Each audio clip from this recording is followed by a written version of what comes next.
I'll see if I can get the guys to. I'll see if I can get the guys to do the thing. Do the thing!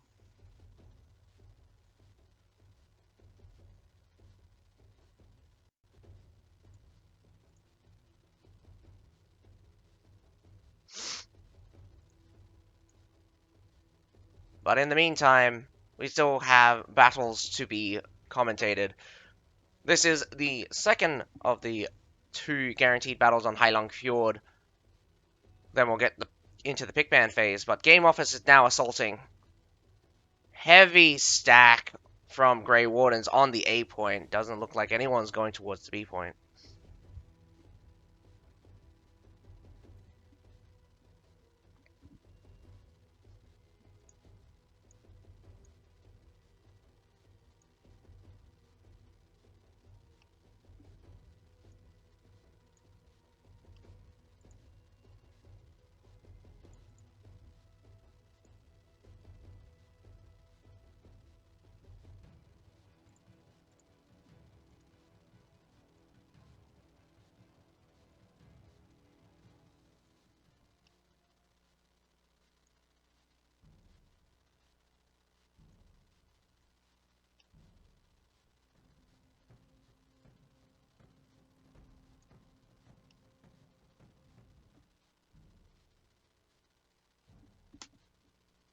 Surprisingly, Grey Warden's deciding to take Nafan guards this time.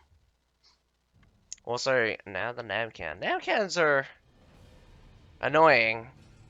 But ranged units, again, like, not the best. Not the best of units to bring. You really need opportunity. I do believe that this map does give opportunity to use Namcan. Maybe for the attacking side, not... maybe not for the attacking side, but definitely for the defending side.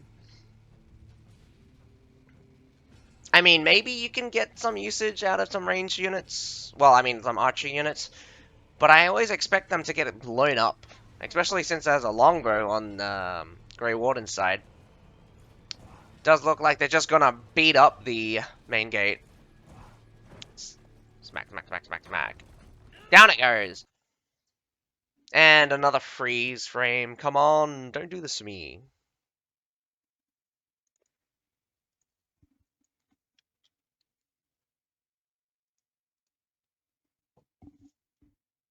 Gonna freeze frame here. I don't think much is gonna happen here. A lot of posturing. Yeah, they got stalled here at the front. They saw a lot of fire come out towards them. The natural unit deficit is actually very small, only about 30 units. Mortar constantly shooting and getting closer towards them. Backing up just a little bit. Namcan's moving to the front. I'm surprised they wouldn't just get instantly boned here. Not to mention, they're not completely protected by the shields.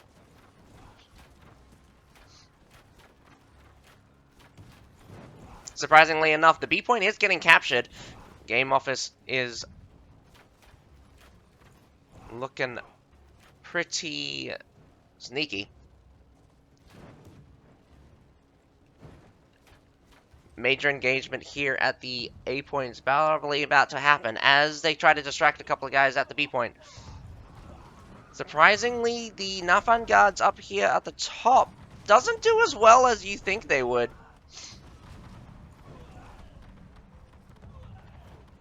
Again, uneven surfaces is not the best. The push is strong. I don't know why people keep thinking that Portaracios can deal with loyal guards. Without support, it's going to get crushed.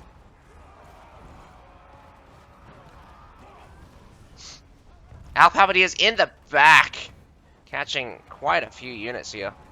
But they do get cleaned up. Front line is pushing forward ever so slightly. The right-hand side here is a good secure, but the main line fell, mainly because they are dealing with the Metallators. I don't know why they switched to the B side. B side is being taken by Alp Halberdiers and two... Oh, well, one short sword. Why is there no units, is my question.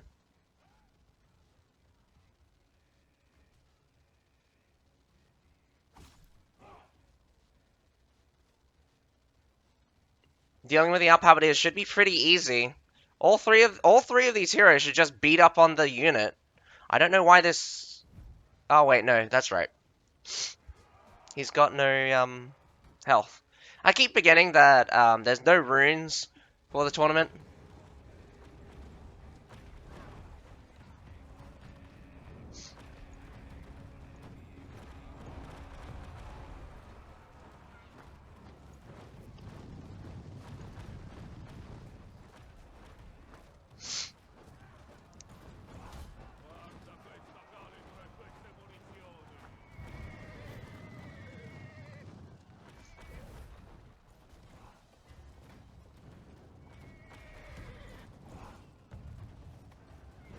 GameOffice looking pretty strong here at the A point.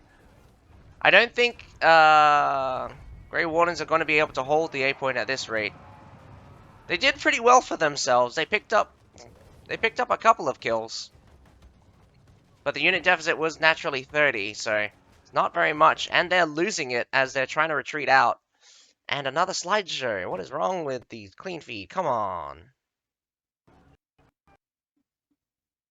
It actually takes me 10 seconds to reset this.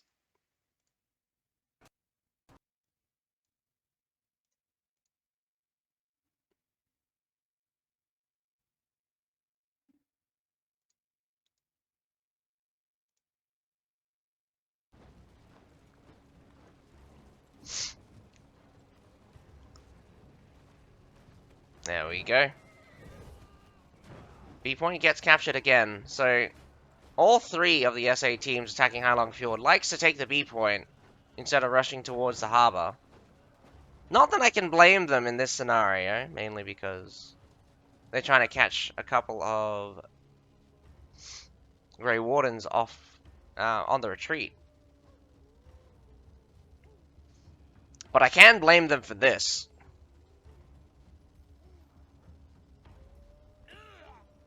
Oh, Metallitor shooting directly on that supply point.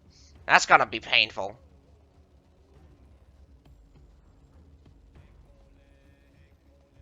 Although the ankle is shallow. Actually missing quite a bit.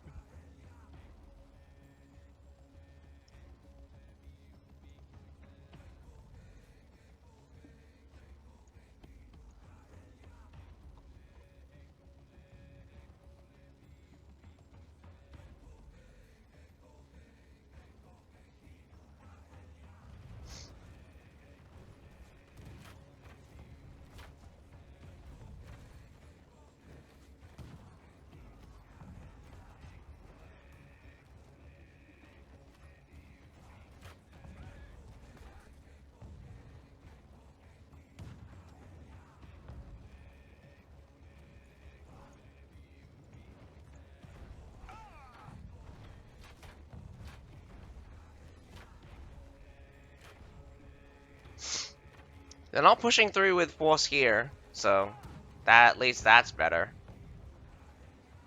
We got a couple of guys going through the harbor. They send in through loyal guards. Wonder why. It's gonna get surrounded and murdered in a second.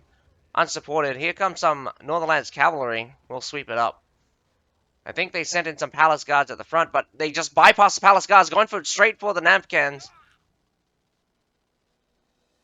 Grey One is not even letting the harbor go. That's surprising. But they're gonna let the sea point go because, obviously, with the defense of the harbor, they've got no one here. Overcommitting, I think. They should have let the harbor go. Good job, in fact. Put your Fortibras heroes on attack mode. We'll clean up any heroes next to them. As long as there's no units to distract them, these Fortibras heroes will be deadly to single targets. And down they go, one by one. They're trying to hold the sea point, but they all die. Oh, surprisingly, not bad, not bad. That was a good strategy. They split their forces between the B side, the harbor side, and the seaside, stairs. So they force Grey Wardens in in defending places where they didn't have to. Well, I mean, not force them, but I mean, Grey Wardens made a huge mistake in defending those places like that.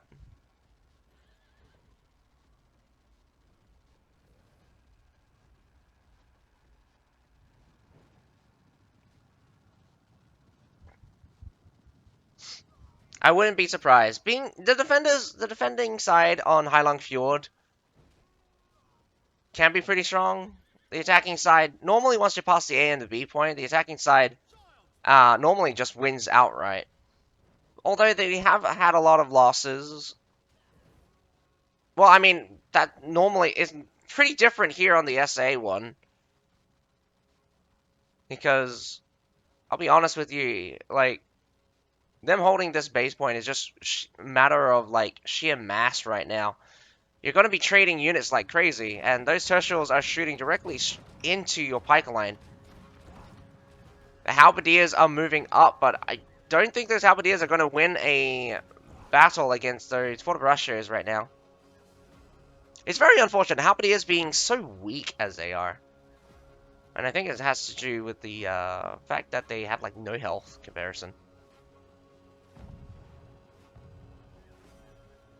This treb might hit really hard. Does. Nice treb. Good hits.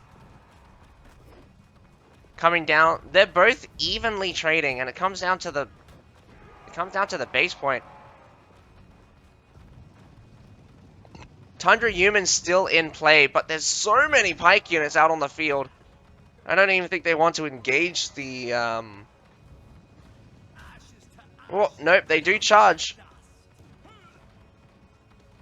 The attackers are losing steam though. Their losses are mounting. Again, the unit deficit was naturally 30 in favor for the attackers, but now since the attackers are down, it's going to be pretty difficult. This is actually the South America tournament. Did you watch the Asia tournament last week?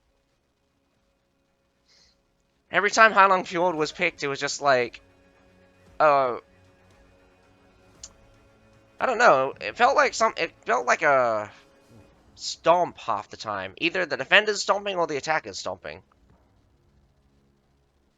Then you got that one battle with Bretonia where Mugung was just where Kingdom was just like, I'ma be an idiot and just go through one stairwell, the stairwell at sea.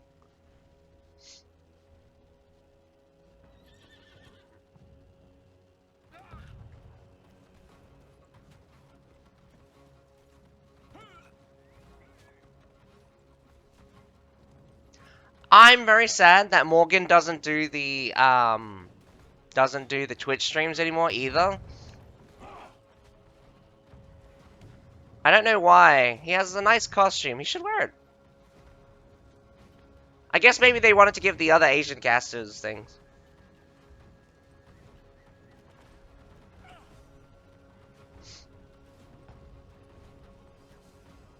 I do upload all of my commentary for the tournaments for the Booming Tech ones anyway, since I sign up to do those ones.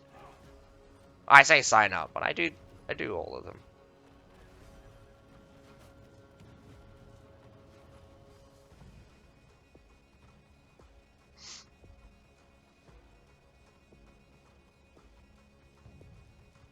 I think this might be a intense finish. There's not very many units on the field, and the quality of the units for the attacking side is probably lower. We've got some Tertials and some Palace Guards coming out for Grey Wardens that will be in their favor, but both sides seem to be down one player. There's 4 more Trebs available. Not much time for mortaring. Better off just bringing down some grape shots. Create a line of units and start putting down the grape shots. The only problem is that you need a contest against the heroes. The frontline heroes will definitely make it difficult. I don't know where that mortar was going. You haven't you can aim it directly.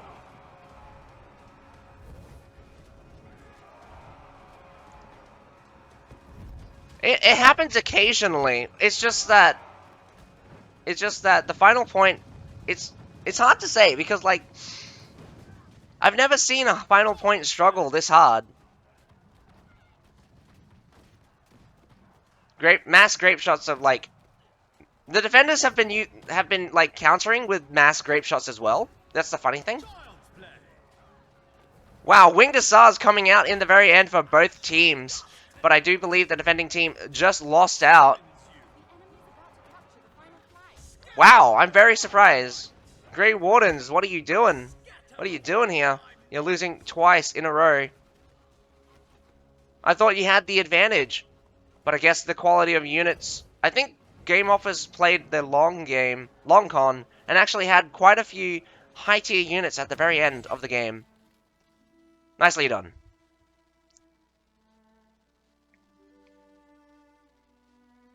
I don't know. South America teams seem to have the strategy of preserving some high tier units until the very end. Oh no, you should have. Yeah, Grey Warden classically goes with like 4 longswords. 4 longswords. It's always amazing. Grey Warden. By the way, Grey Wardens are the winners of the upper bracket, so they're undefeated currently, but right now they're not having a good showing. Maybe it's because they're lacking. I don't think they do well on Heilong Fjord, which is strange.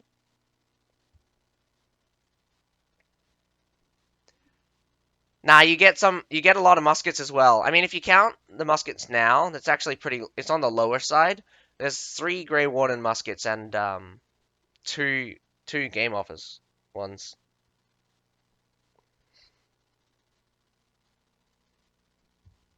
All the teams are slightly different, but one thing you can guarantee is a lot of short swords. Everyone loves short swords.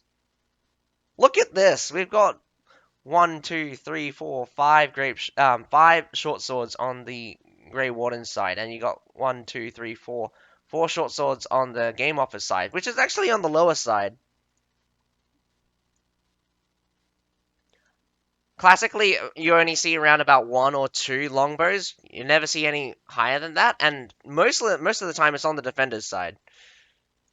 They actually swap out half the time when they're attacking. I think there was only one team that had 2 longbows, regardless of attacking or defending. But that was in the Asia tournament, not here in the SA tournament. They have 1 longbow, but I'm not sure. I'm not completely sure if he was in previous battles.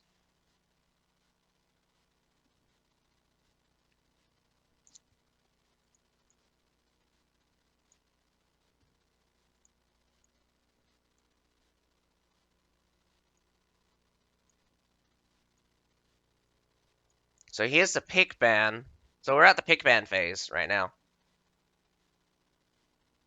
I'm pretty sure after that performance, Grey Wardens are definitely going to ban Heilong Fjord. No, apparently not. Valley Fortress. I would be surprised if GameOffice doesn't attack Heilong Fjord after those Harbour City gets banned. Not unsurprising.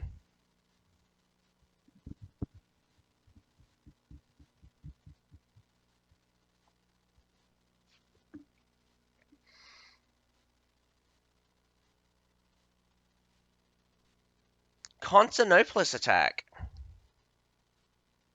Well, then again, Constantinopolis has been fairly popular, but it's very strange that they would choose Constantinopolis even when they suffer so hard on Heilong Fjord. Also, this is a strange pick because, like, why ban Harbour City when you're attacking Walfort? Because both Harbour City and Walfort have very similar strategies.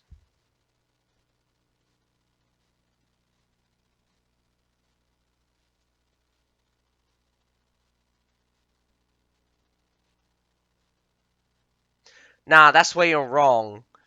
Short Sword is a super good class, and it's really easy to play.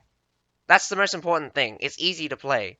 You don't need to rely on your units, but definitely using your units in the tournament is important. So you have to be good at your class and using... I wouldn't say it's hard to master either, because the main thing about short sword that makes it OP is Ironside. The only thing you need to learn as a short sword is when to go in and when to go in and when to escape. As long as you can dictate the you can dictate the fight really easily as a short sword because you have access to tools makes it which pressures enemy here like it pressures other classes. Shielded charge is one of the best one of the best catch abilities because it directly hits, and although it has a long cooldown,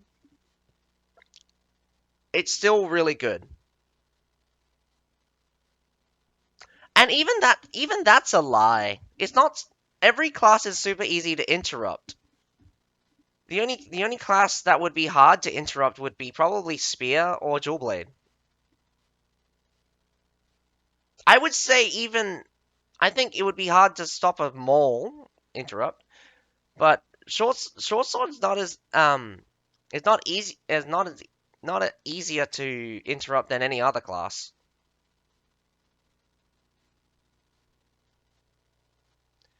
You get interrupted many times as any other class.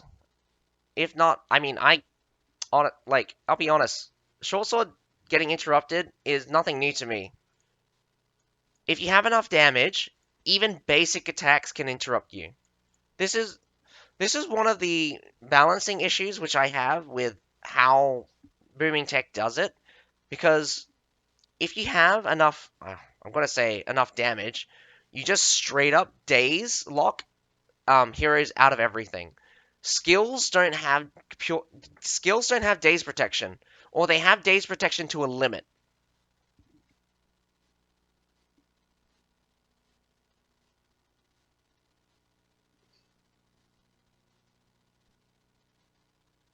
Unless Glaive is running Heat of Battle, they also get dazed out of everything. But the thing about Glaive is that they have Arc of Steel, which is you can't daze them out of, so that's fine. Range classes just keep their distance. You need classes that has catch skills like Short Sword, and even then, like the iframes on the recovery skills makes it too easy for range classes to keep their distance anyway. Talking about getting hydrated, I'm gonna grab some water in the meantime.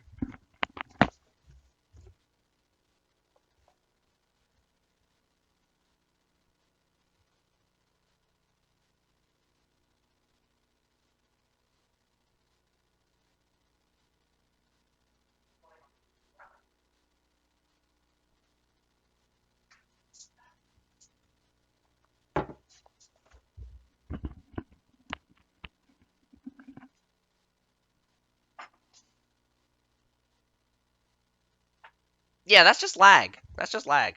Not to mention, projectiles are the most egregious form.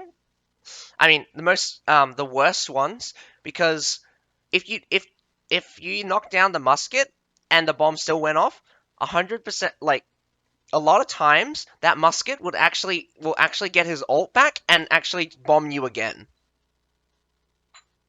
It's not just my.com server, it's just the server in it's how the server calculates from like each computer.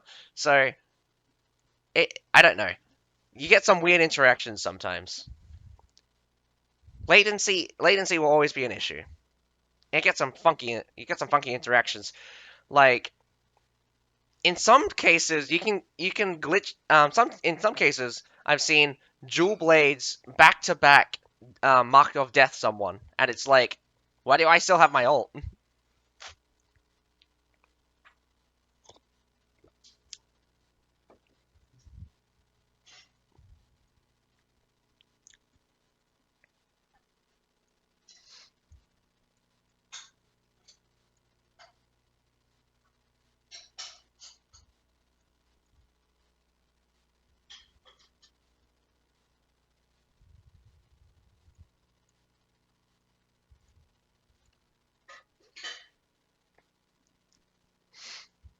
But I bet you cannot grab heroes up the wall when they're running down as well. Oh no, that happens all the time. Because lately the servers seem to be glitching, like, super glitchy. Um, Heroes who disconnect can be grabbed, and the moment sometimes they come back, and all of a sudden they either are like off your shoulders or they're like on your shoulders. It's less likely in the Frontier version, but I've had seen it happen to someone once. I have seen the issue you're talking about.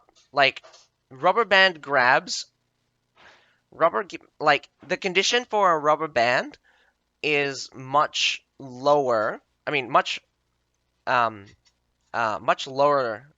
So you won't get rubber band from like miles away. You'll get rubber band very short distances. So sometimes when people think they're behind their unit and all of a sudden they get grabbed, that's actually because the person that grabbed you doesn't see that you're on the other side of their units.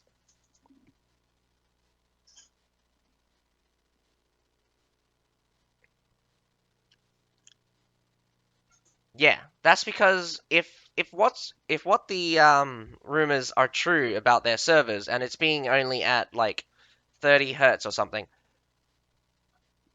meaning that for each frame you're dropping for each frame the time it takes to calculate your location is it's much longer. So sometimes your hitbox will be magically huge. Like it will basically the server will calculate as if if your current location is in two places at once. That's basically how it will go. So you'll be at one place and your computer will say you're at a different place. So when the your computer updates the server on your other location and then it computes everyone's location against each other, you'll get hit by a skill on like one side, and then you could get hit by another skill on the other side. Because one time it was really funny. I had two short swords, alt on either side of me. I got hit by one of them, and then I got hit by the other one.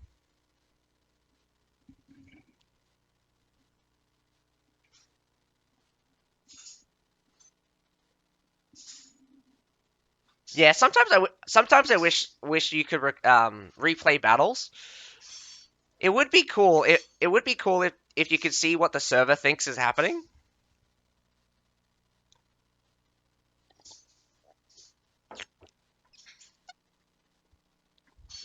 or whether or not the server actually realizes there's strange interactions.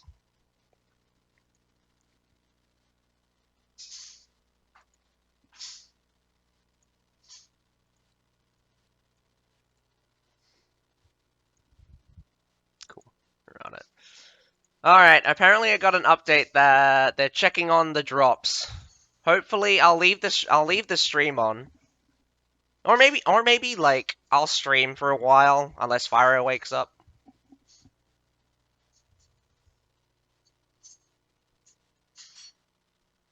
That's only if the drops do come in before the end of the tournament.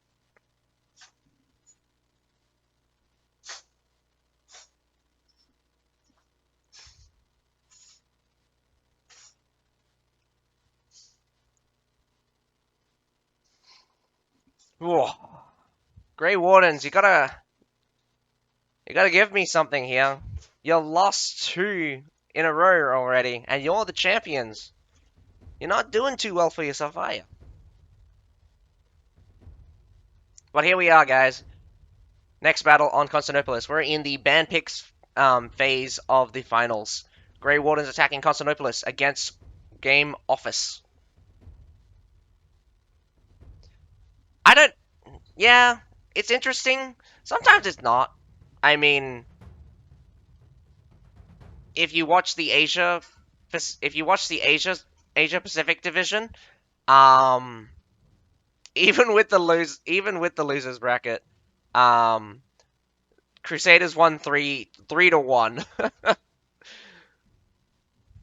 Although it wasn't a complete victory, 3-1 still pretty impressive. We have no losers bracket. That's because this is your first tournament, and I don't know why. I don't know why. They decided to have a losers bracket. It would be cool. It would be cool if they had a losers bracket for a wild card. Just imagine that if you got the top four teams and then you had a wild card that would have to fight all the losers and face and they'll get a chance at facing the champions and champions at the end.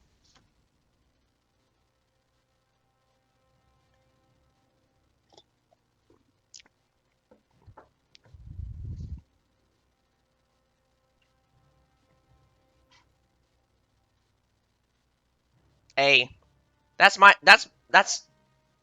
my.com. I can't really say anything about how their tournament, like how they recruit for their tournament, but Booming Tech has had like 5-ish seasons of tournaments. I think I think from season 2 onwards we've had tournaments. So since this is like pretty sure this is season 6. It should be season my.com says it's season 7. I don't know why you guys I don't know why Booming Tech and my.com can't make a consensus about which season this is because it's very confusing sometimes when I'm talking to people from different versions.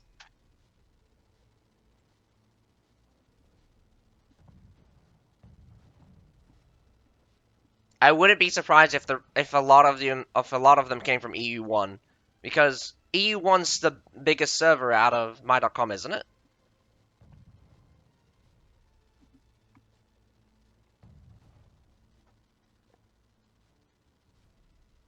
But they must have had quite a few applicants, so I hope none of you guys pulled out because they didn't have enough players. That would have been funny. I think we've had 2 teams that had to pull out because of insufficient players.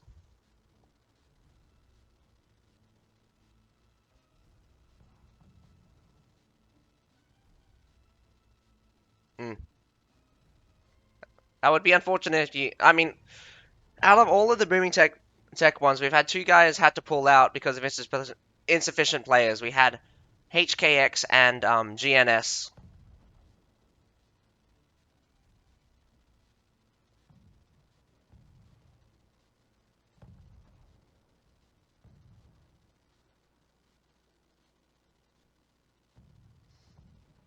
The unit deficit is very small, only about 12 units. That's sad. So few players. They had no reserves. Apparently, the the South America one really struggles for players sometimes, but they're doing better than MENA.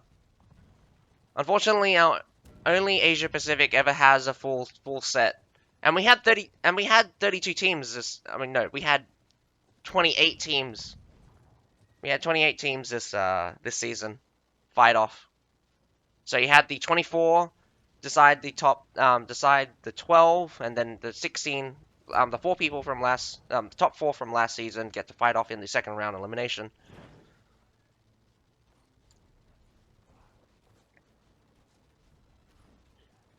You guys have like 16 teams. So you guys combined both EU and NA, which I don't even know how latency is going to work for you guys.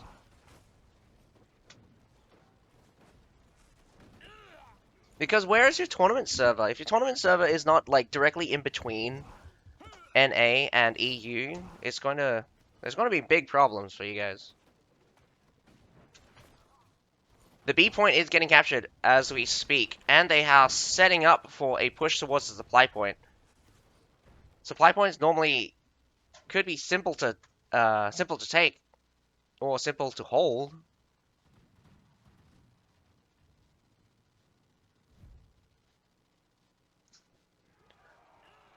That's where you shouldn't allow multiple teams from the same house. From the same alliance, I think is fine, but from the same house, I don't think that should be allowed.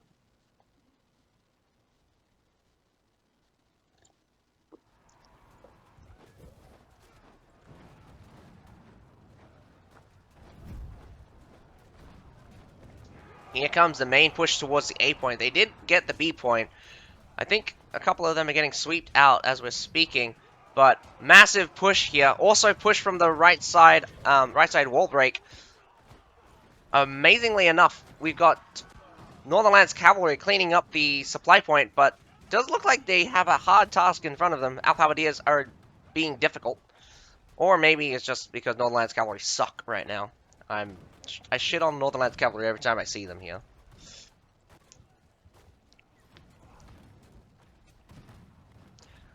If multiple teams from the same if from the same house was possible, it would just all be Crusaders. I could just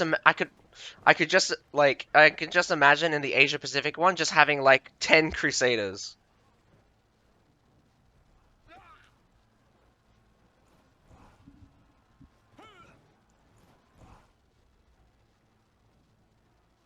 That would be funny. Who is the better Crusaders? They would have to have different names though. And if your name is different from your house name, you won't get the special shout out, which is funny. Well, that's only on our server. I'm not sure if you guys this is like your first tournament. I don't think you guys will get the special like championship thing when you view houses and alliances. Because your house is in gold when you're.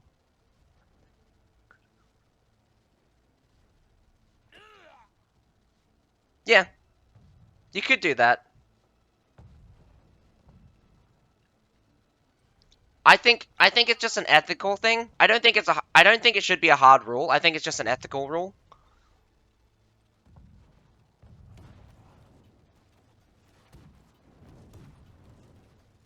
Crusaders 1, 2, and 3. Nah, Crusaders tried to get multiple teams in before because they had Crusaders and they had Titan and Genesis. All three houses submitted a team, but Genesis and Titan are not as good as Crusaders. Well, not as good as the Crusader team at the time.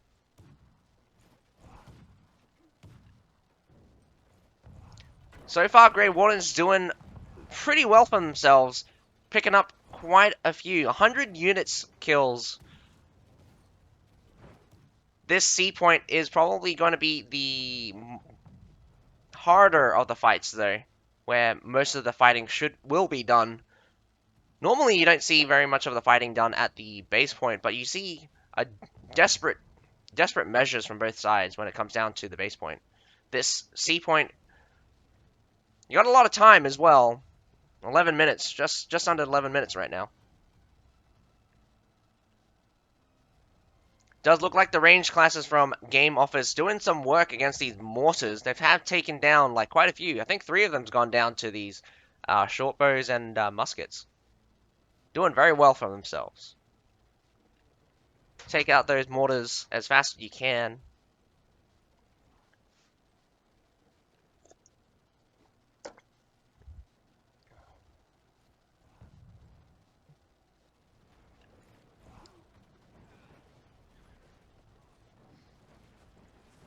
But Grey Wardens should be in the position to make a move. They're not building any more mortars, and I think they've all been destroyed. Someone's got to make a call. Otherwise, you're just wasting time.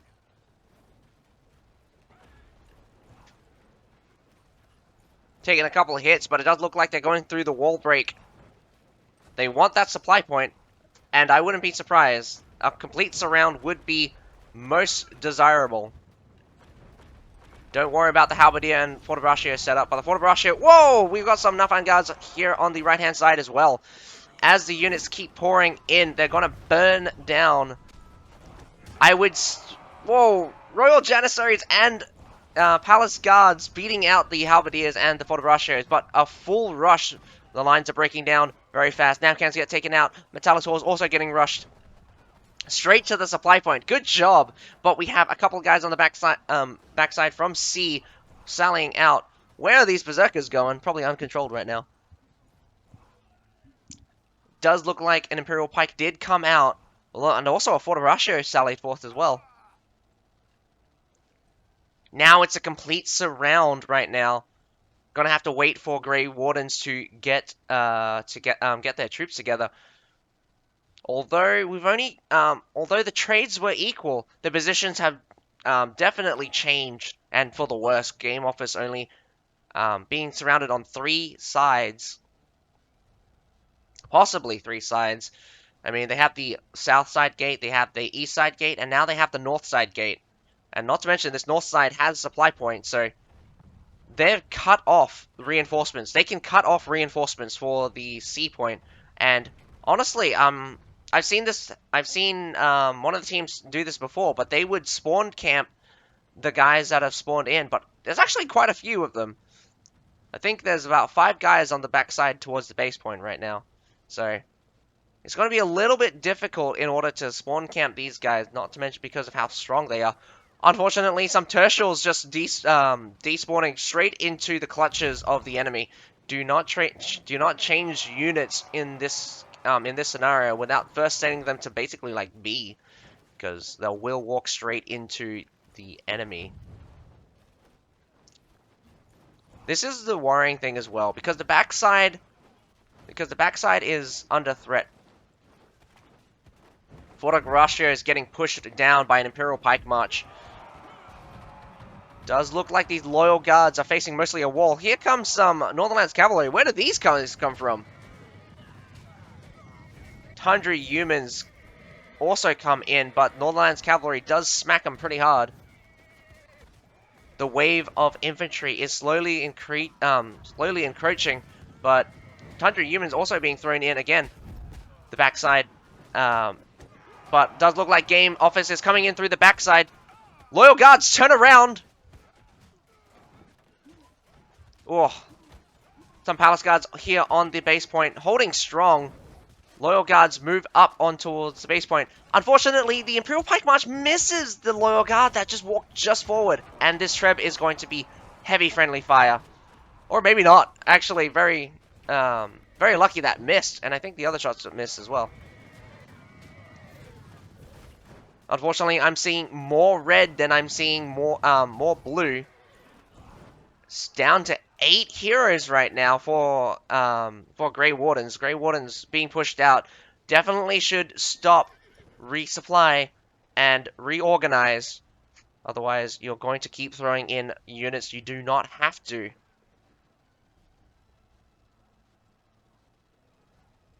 Again, they're in a bad situation. You had the guys from the base point respawn. What you should have done is that you should have secured the guys at C, kill off the units at the base point, then pushed. But here comes another push from the south side gate. They're just going to try to brute force it. Berserkers going absolutely crazy at the front line. They will get taken down very slowly. They're difficult to defeat. But when they're at the front line, they do go down fairly fast. But do they take a beating is definitely takes a heavy beating there. Loyal guards here on the left-hand side securing. Alf Halberdier is just cleaving right through the center here.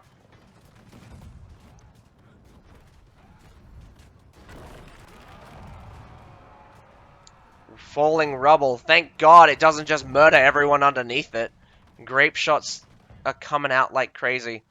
Both teams going with grape shots. Surprisingly, GameOffice, like a lot of teams from the South America likes to challenge the grape shot spam with their own grape shots. Very interesting.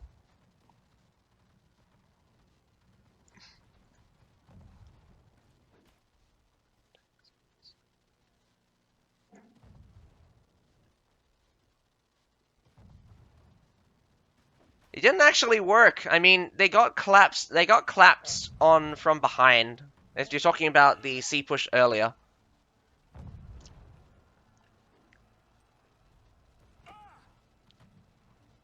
Are we going to see Grey Wardens not pick up a single battle? GameOffice doing super well.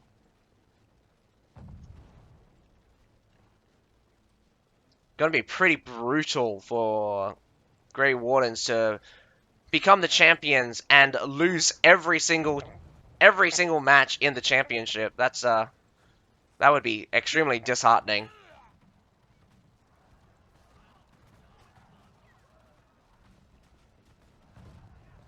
I don't know. I don't think even if they caught the loyal guards, the loyal guards weren't the only issue there.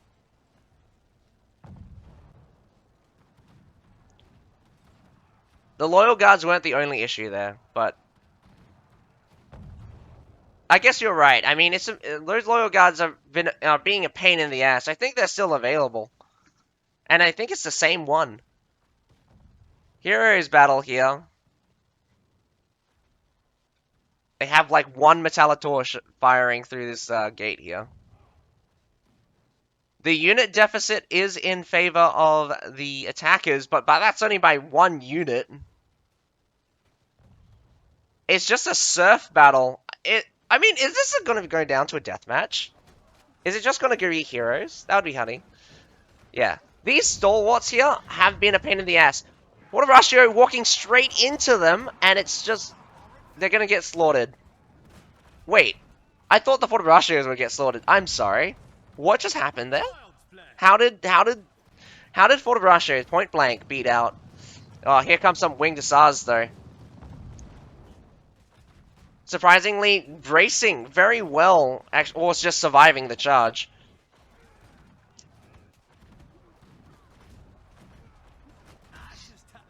Palace guards are going to be tanky, so they're going to be difficult to finish off, but they don't have very much damage.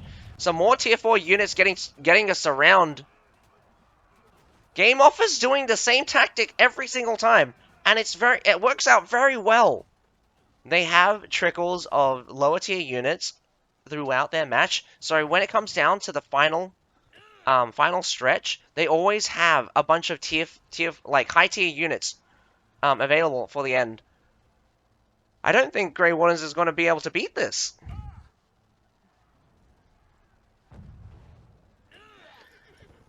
Or everyone switch to Maul, even if you're like light armored or medium armored classes. That would be funny.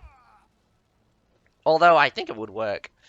What would be probably better is like you would have 10 Mauls and 3 longswords. I mean, not 3 longswords, 5 longswords.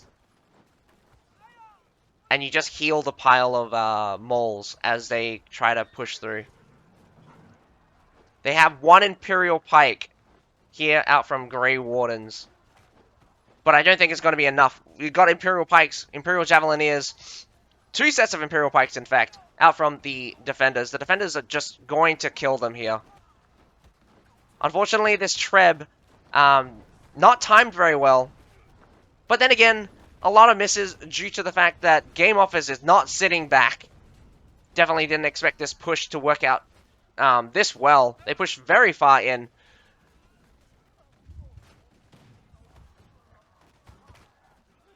I think that's it. Very surprising. Nah, heroes themselves are like a tier 5 unit by themselves.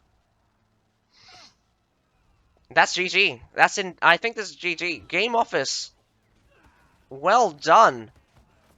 Absolutely crushing it here at the finals. Even though you did lose yesterday. Nah, no way. Longsword's a tier 5 unit. That heal is cancer. Well, congratulations to GameOffice winning 1-3. And do mind, Grey Wardens got that free win because they beat them yesterday. Lol.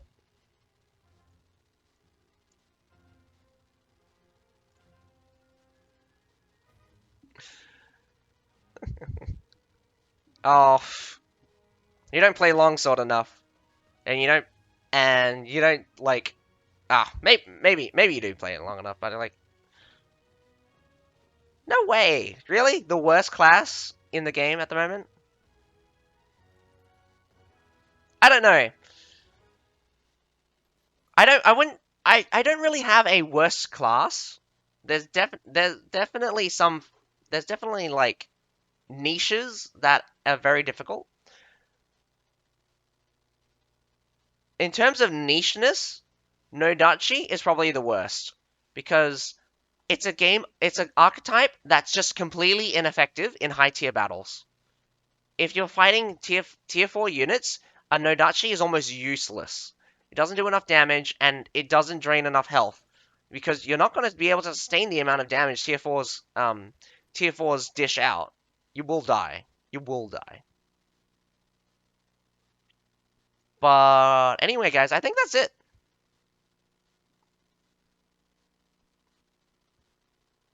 Again, that's if you get the back. That means you're flanking.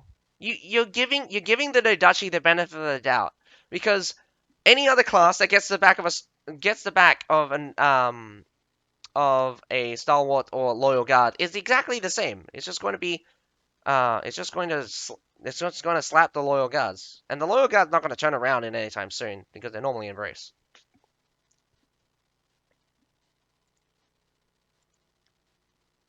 But anyway, I don't think the drops are gonna arrive anytime soon, but I will be commentating for the MENA division tournament. That's gonna happen in around about 8 hours.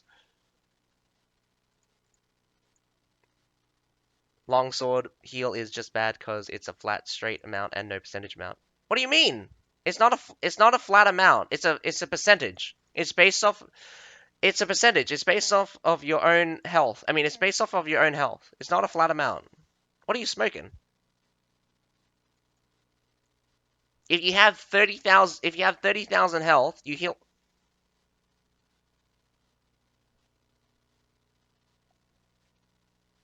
No, no, for units. Okay, no, no, no. This is where you're wrong. Okay. Longsword heals for 10 plus 2 per second. I mean, 2% per second for 10 seconds. On others, it is 1% per second for 10 seconds. No, no, no. Listen. For others, it is 1% per second over 10 seconds. It uses the level 1 version of the skill on allies. It's not a flat amount. If it was a flat amount, healing archers would heal the archers almost instantly. Because archers have only 2,000 health. I know what I'm talking about. I, I know what I'm talking about because I test these things. No, no, it doesn't. It takes 10 heals to heal. It takes 10 heals to heal any unit up to max, and it doesn't care about how long. It doesn't care how much health it has because it's based off of their health. I mean, it's based off a percentage. That's why healing a berserkers is crazy because 1% like a 1% heal is fucking insane on berserkers because berserkers have like 18,000 health.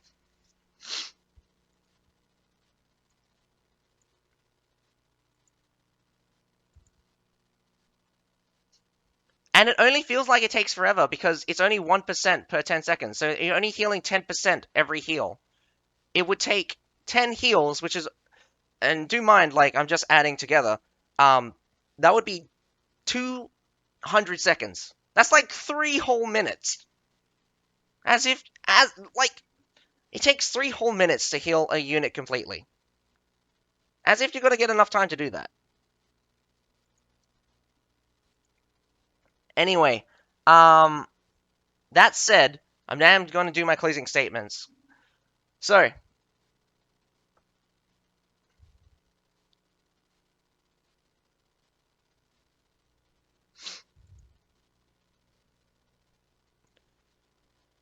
but yeah, have a good one. Thanks. I hope you guys enjoyed the commentary. I will commentate for the finals for the MENA version. I'm so I hope you guys can help support me. I'm Azakai, so Are you kidding? The drops came in just now? Holy shit.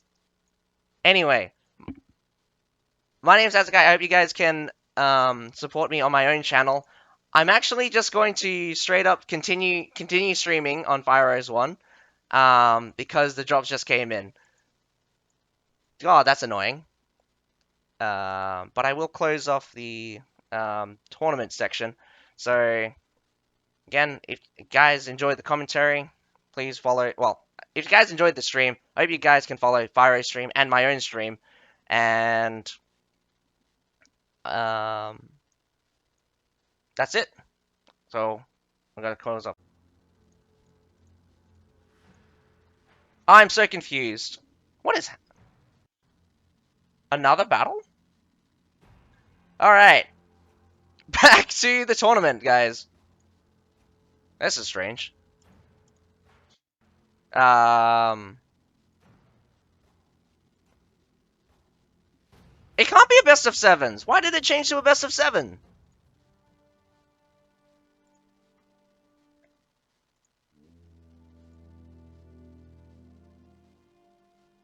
Oh, yeah, maybe it's a friendly match. Because GameOffice should have won already. Well, we'll get to watch the tournament. I will stream afterwards since I plan to play a little bit anyway. But this is hilarious. Didn't think this would happen. So we have GameOffice attacking Grey Wardens here at Wallfort. GameOffice is climbing pretty hard on the small fort. Doesn't make it up the ladders, though. It will take forever to beat down the front gate. Don't even bother. It's got super armor, meaning your damage only does like 100, and it's got like 100,000 health.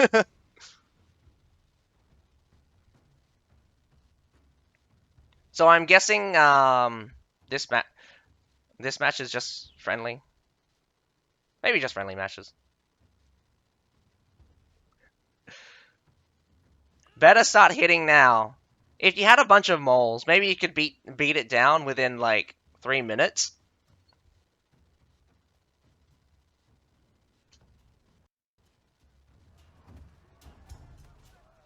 Oh, no! He didn't successfully throw off the short sword. He tried. He tried. I would feel robbed as well. That would be funny.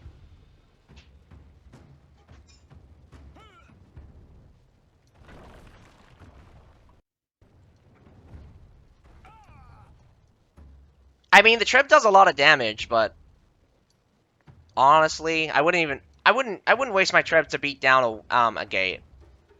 I wouldn't beat down a gate like that. Grey Wardens seem to be retreating out of there. They're gonna catch some Alphabadias in the back. I just put them on attack mode. Just let them go. Oh, why did he set him up? That was funny. And he set him up again. Down goes the bridge. Pew! Wow, what a miss. The charges missed mostly there. A point's getting captured. Wow! Hey, we didn't even get to see. They got the siege towers up real fast, and they climbed real fast. This battle at Wallfort's progressing very quickly, if I do say so. I mean, Metallators are shooting, but they're hitting nothing. Just suppressing the area. Mortar's about to begin as well.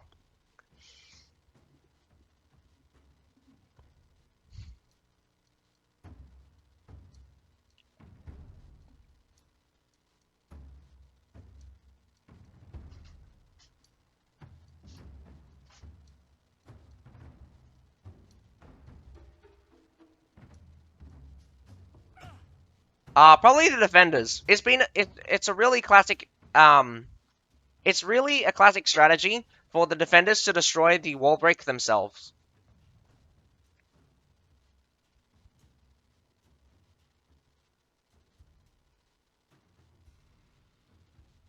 No. In nearly every tournament, the wall on wall fort is broken by the defenders.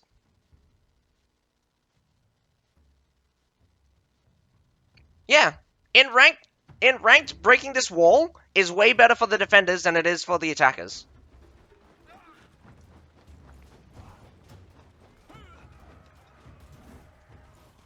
Loyal guards. I mean, not loyal guards. Oh my god, don't do this to me!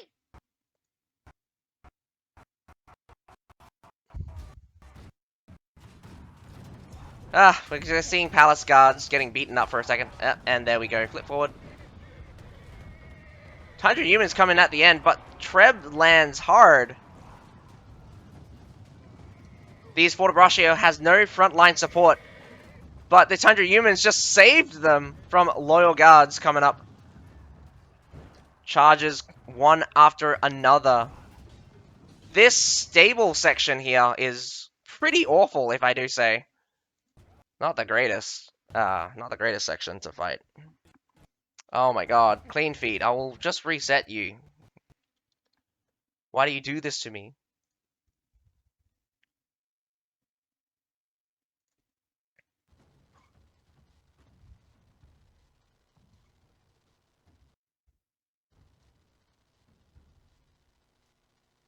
Why could I be so wrong? My head is in the game, but my heart's in the soul.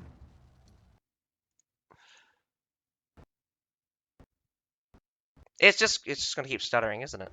Why do you keep doing this to me? It's always funny watching the match go super fast for a few seconds. Letting some Tundra humans just go towards the front gate, getting slaughtered. I think a Fort of Russia is there.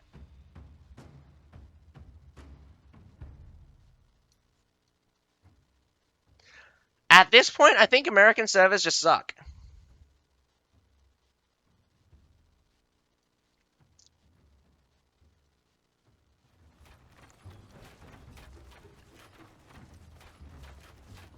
And it's really funny because I'm from Australia and we only play the North American servers. Well, for like a lot of other games.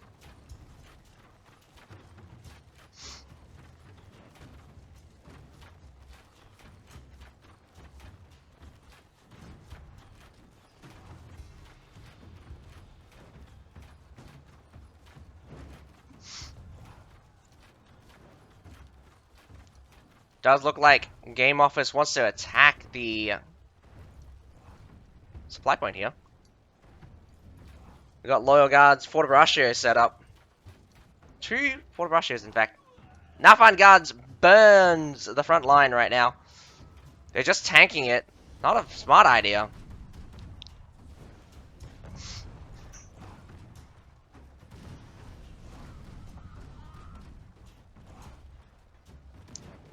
With no Nafan Guards of their own and getting shot. Oh, nope, there's the Nafan Guards. Nafan Guards going to be a bit late. Here comes the Treb as well. Front line's already broken through, but we got a left side flank right now. But it's being dealt with fairly easily. Surprisingly, they haven't given up just yet, but the supply point push does seem to be failing. Fortebraccio reinforces the supply point. Imperial Pike March now going through. Winged Hussars coming in at the very end, but Winged Hussars from the defenders are going to sweep them off in a second. Going straight in. Nafan Guards and Metallators are easy picking. They actually pull off. Not a very good that the Nafan Guards and the Metallators didn't get finished, but I do believe they're down quite a few models. Those being low model units, every model counts. Like Berserkers. But Berserkers are bullshit because they have stats of like tier 6s.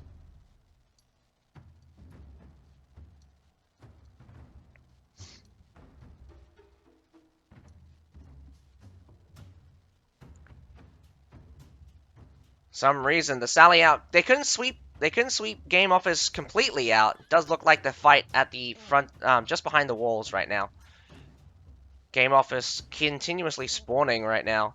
The unit deficit is in favor of the defenders at 140-ish.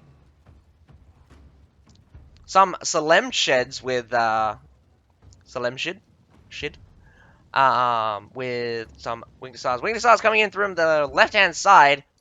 Does smack a couple of the Slemshids, but not exactly a good charge, if I do say so. Right-hand side charge straight into some Pike Militia. Pike Militia getting absolutely trounced, though. Slemsheds trying to clean up the... wow! Actually does clean up the Winged Stars. Winged Stars did not get out of there in time. Some Berserkers at the front, gonna clean up the rest of those Pike Militia.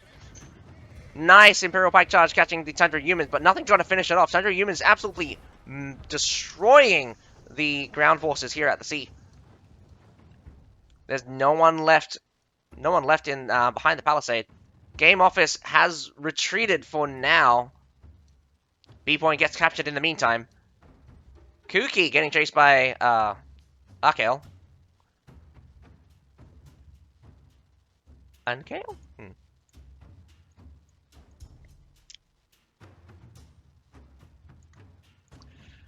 Looks like the battle has cooled off for now.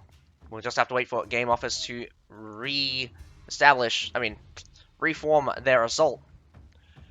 A lot of people on the supply point, so supply point is definitely not a way to go just yet.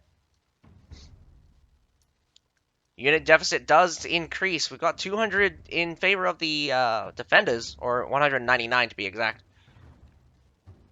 We still have quite a few units to go through. This is probably going to be their last set of good units for GameOffice, but GameOffice has classically used a mixture of high tier and low tier units throughout their attacks. So even though they might be down quite a few, their quality of units is slightly less spread out. So they don't hit a peak of strength during the tournament. During the match.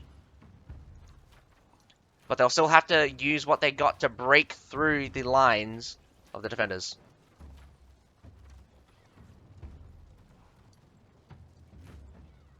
You never know. At this point, the SA server has seen, the SA tournament has surprised me more than once in their strategies. Not to mention their performances. Imperial Pike March, one after the other. I think this second one is a bit early, but Imperial Pike Marches, or counter-Imperial Pike Marches are happening. Loyal Guards coming in very late here. You need the Loyal Guards to come in at the same time as the Imperial Pikes, because every time the Imperial Pikes pushes forward, your Loyal Guards should be at the front. Winged Hussars at the back. Gets stopped though. But more Tundra Humans are coming through, and this is for the attackers. Going to get stopped by more Imperial Pikes, but the supply point getting taken. They have the majority here. Some Tundra Humans out from the defenders here. Going to try to book it towards the ranged units. The front line is scattered for now. Winged Hussars coming through, but they don't have a charge. Just going to slice. Imperial Pike March did come back up again for one of the units, but the sheer mass of infantry from Grey Wardens is winning currently.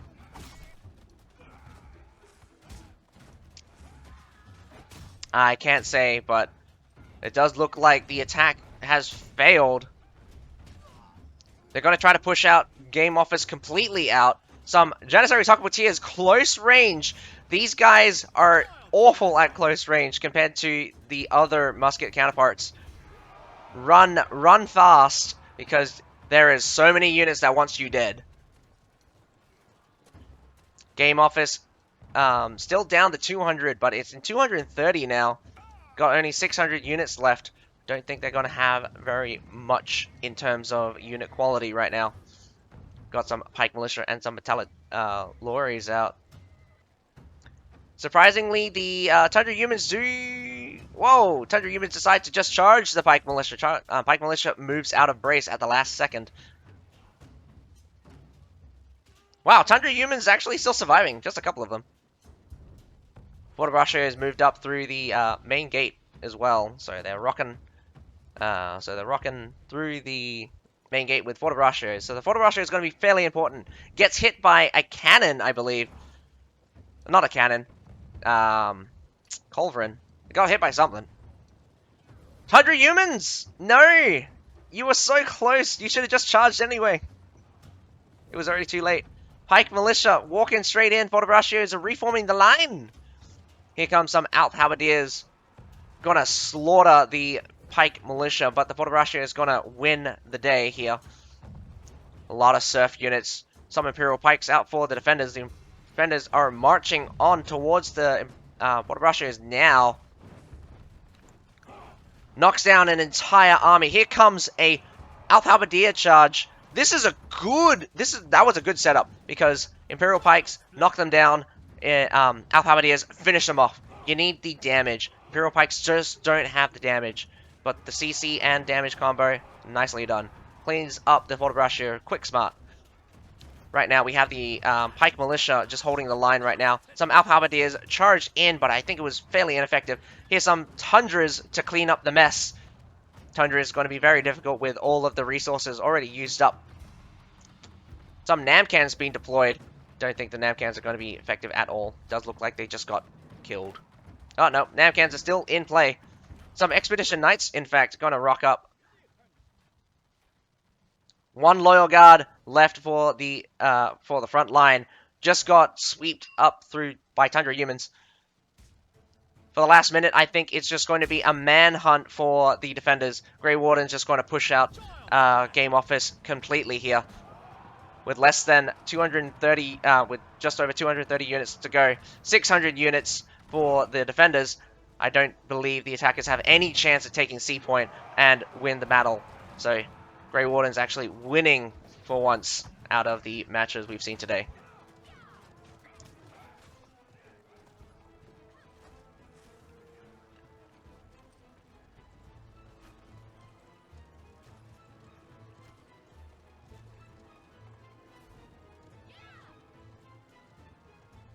So yeah, the manhunt will continue on for another 10 seconds. We're just going to have to wait for them to end it.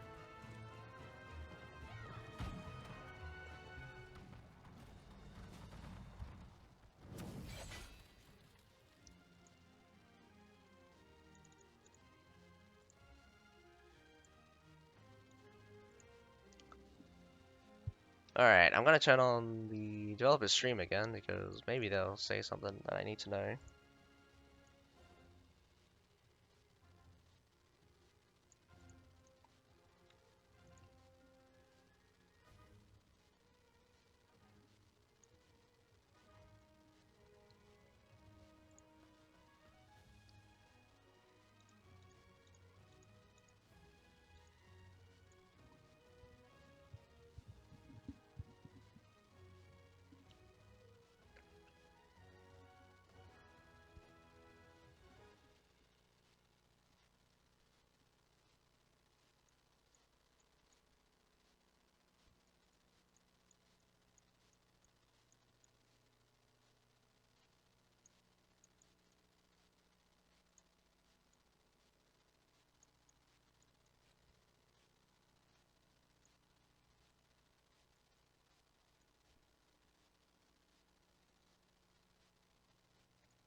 Is it?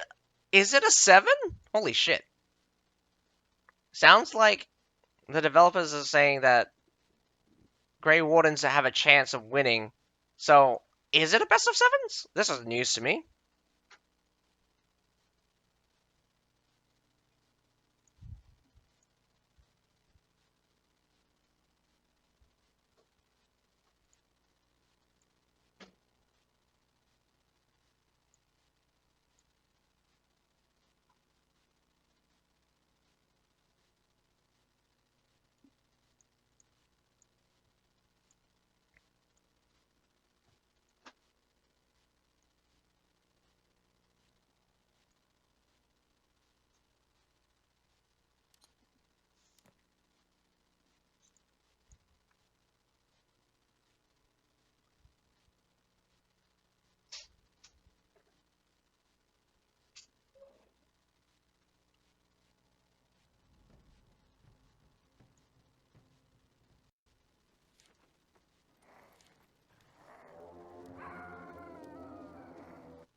second stage pick ban? Hmm. I wonder if they're going to do the carry-on rule where the pick bans from no, same pick bans, so it resets. They should do with the second stage pick bans. They should make it that the pick ban carries over from the first one, so they don't have to ban the same maps again.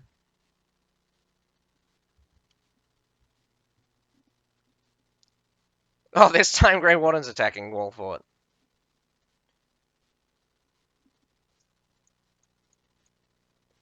Okay, so possibly true that Grey Wardens and um, Grey Wardens and GameOffice did agree to a best of 7, just because the drops didn't come through. So we've got a couple extra matches. The meter server matches is in 7.5 hours. Otherwise, it's at 6 my time. I mean, I say my time. I mean, the actual date for the thing is like 1 o'clock. It's like 1 o'clock. Hang on, hang on. Okay, so it's telling me that it's going to start at 1300 at UTC plus 3. So what is UTC plus 3 right now?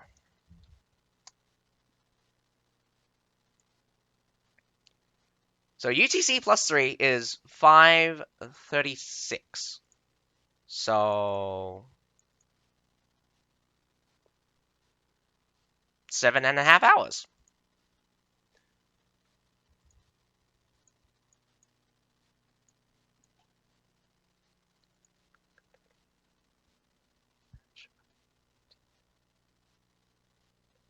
Oh my god. You're one of the MENA teams? What are you doing?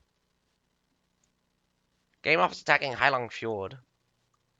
I mean, why wouldn't they? They just won twice on Heilong Fjord before. And now since they swapped to Wolford, they dropped it.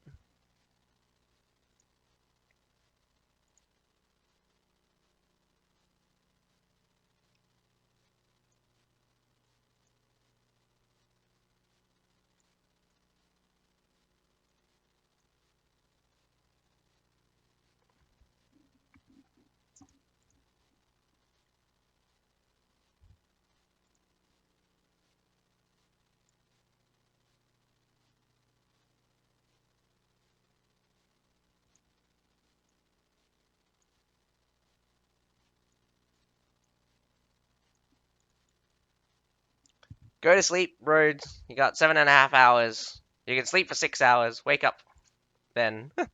Don't forget to set an alarm because I'm shit at alarms, man.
Because Chulavaris is not one of the maps that you can choose.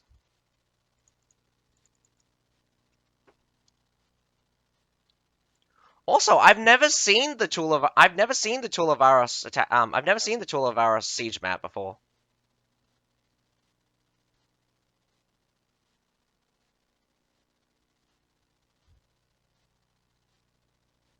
You got a link to what the Chulavaris siege map looks like?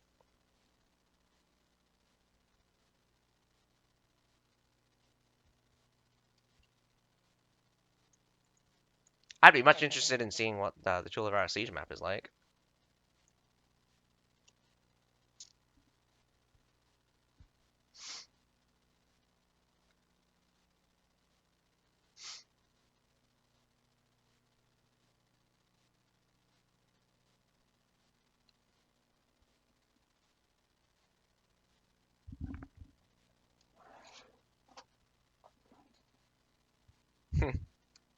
Maybe it isn't.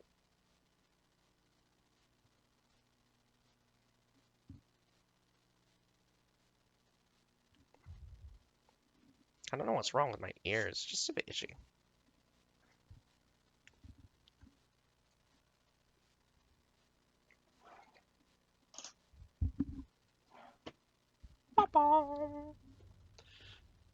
Alrighty, boys. Wolford.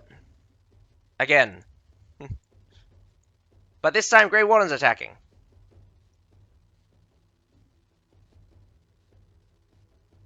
Seems like it's going to be a best of 7, so... Grey Wardens can't really drop a battle if it's a best of 7, so it's a best of 4.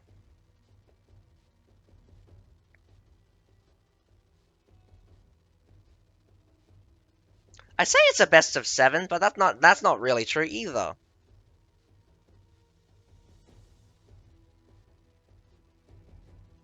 It's a best of 6 at most. Really? Who's they? Oh, the defenders, you mean? Have a reputation to lose? How do people keep Tullivaris then? Because in the Asia server at the very least, no one's been able to take Tullivaris off the current owners. But then again, that's probably because no one wants to challenge the damn thing.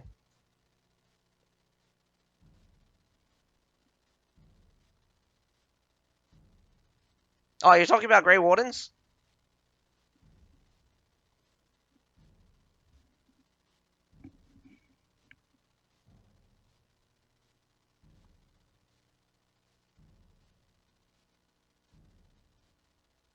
Now you're confusing. You're saying Tullivaris is easy to defend?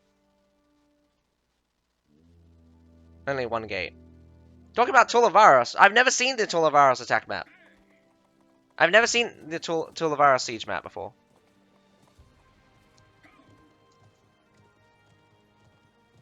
Grey Warden's doing, got some 5 heroes on the left-hand side, heading towards the small fort.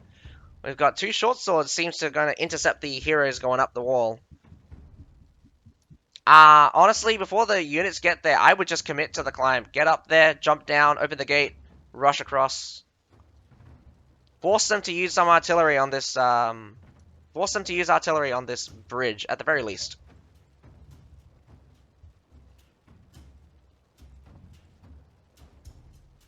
I've never seen the map, man. So, I mean, I don't even know what you're talking about. I've never attacked Tullivaris, nor have I seen it. Which I really wish I have. There's a couple of sections of the games where I haven't experienced all of it.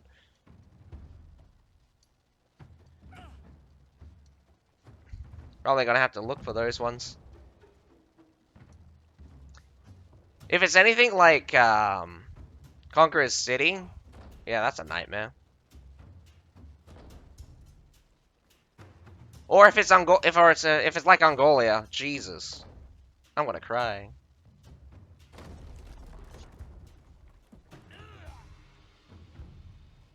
Maybe worse than Conqueror City. They breach through the gate finally. Grey Wardens break down the gate with the battering ram, but there is a massive retreat. Alp Halberdiers bringing up the rear. I don't know why they choose to have Alp Halberdiers bring up the rear.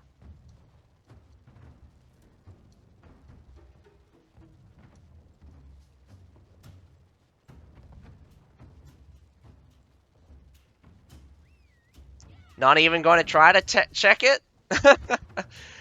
Sometimes I really wish they make the bridge health visible to us. If you hover over it as the observer, you get to see it, but I guess he doesn't realize.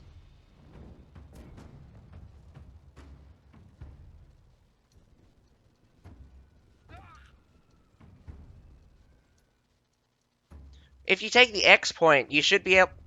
If you take the X point, you should be able to spawn right in front of the gate. Well, where the X point is, you should normally be able to spawn right in front of the X point. I think that's um, I think that's only for the attackers though. They've been trying to fix the TWs, making it easier to attack.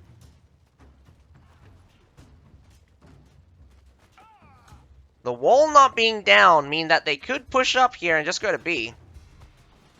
But there's not much defending at A anyway, so I just go to A and B. Just village watchmen just stopping them for now.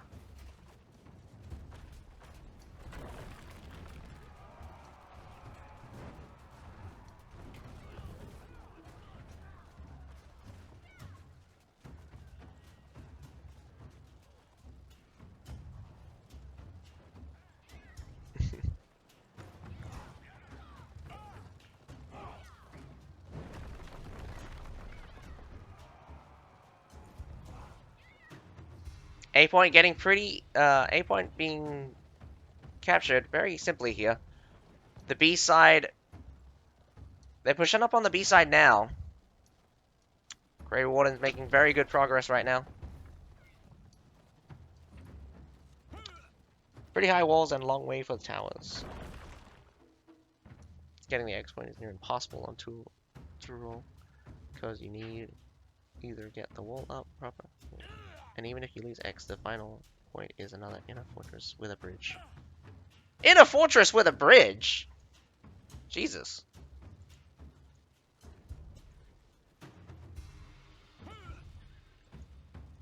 Yeah, I really need to see what the Tulavaris map is.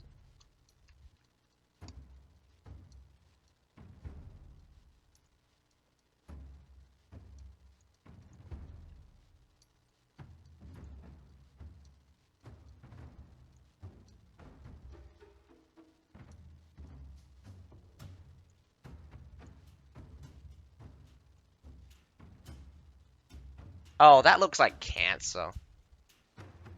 Okay, I just took a look at what the Tulavaris map is, and that looks like Cancer.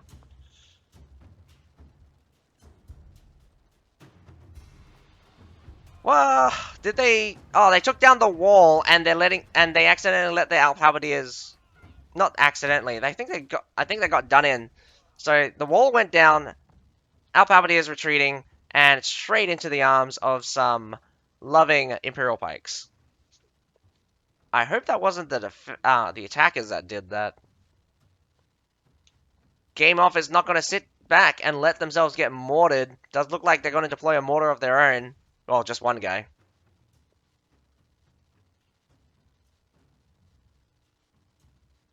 Wow! This musket doing amazing work. He actually managed to bomb this mortar here. He tried to he threw a caltrop. Feels like he's got aimbots on. Nah, but he's probably just good. Good muskets. Getting those lobbing shots. Especially up these walls. These walls are not exactly short. So you can't exactly see where you're throwing.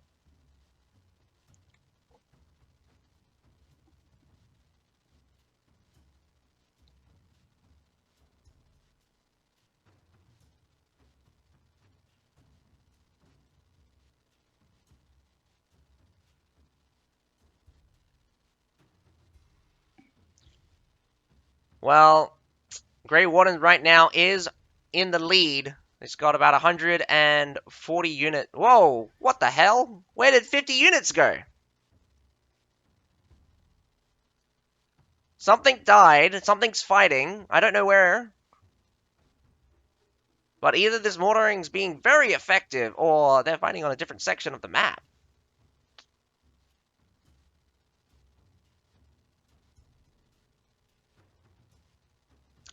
This is the finals for South America. So there's different divisions. Asia Pacific finished last week. This is South America, and my clean feed decides to kill itself again. Again. Can't have nice things. I can't have nice things, can I?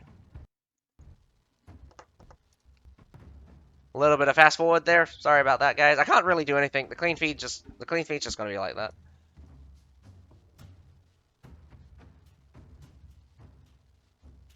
A lot of Tundra humans coming out for Grey Wardens here.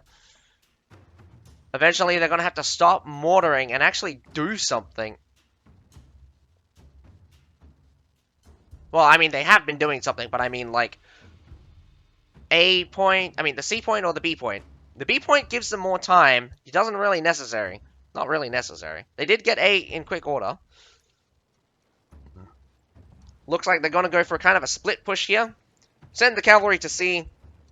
Have the main infantry pile go towards the supply point. If no one contesting at the C point, send the cavalry to the back of the supply point and keep them fighting for the supply point. Metallators shooting at Metallators right now. Really need to get into a good position. I'd put the Metallators all the way into this corner, shooting directly into the supply point. The Nafan Guards burning down the entire front line right now. They did treb the Metallators. Good treb. 2 sets of Metallators here at the front. Keep throwing in your Imperial Pikes, otherwise your front line's going to break down. Tundra humans in the back!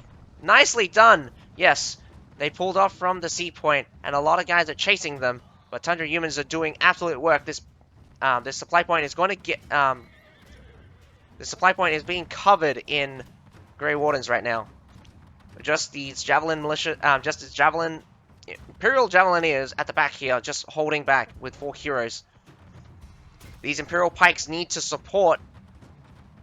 I'm surprised they are committing towards this supply point, considering that 9 of them are dead, 10 of them are dead. We're heading on to almost 300 unit deficit, up from 200. In the back, these Imperial Pikemen do get finished off. Trying to capture this point, but amazingly, good work, Grey Wardens. Are this maiden? Maidens? Who's maidens?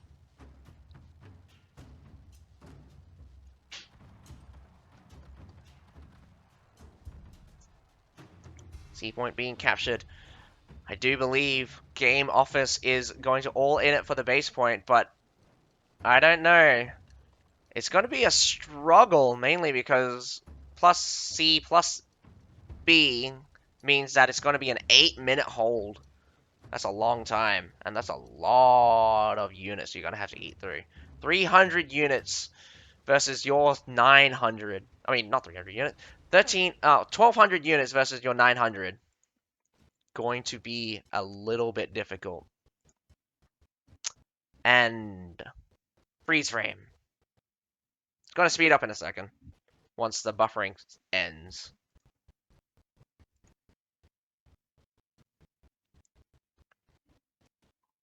I'm sorry, guys. This is not my fault. The clean feed just killing itself right now.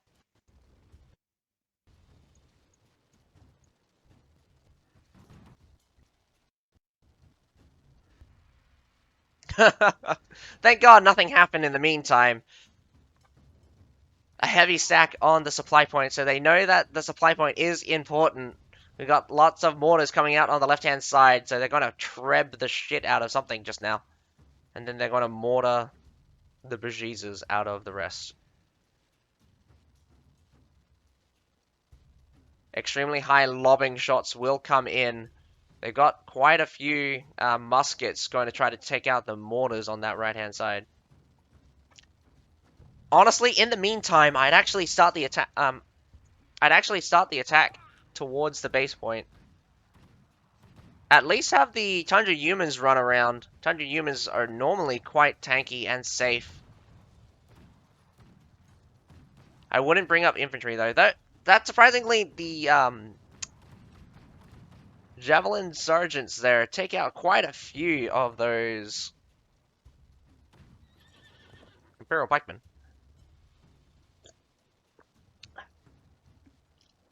Captain Gold, thank you. I should remind myself to hydrate. Short sword got caught, but the short sword does seem to. Whoop, no, down he goes.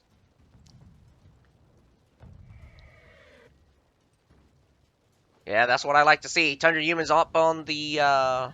Whoa, what the heck? Those Fortarachos are retreating by the looks of it. Apparently controlled by the Nah, just put them in attack mode. For the Russians, just put them in attack mode.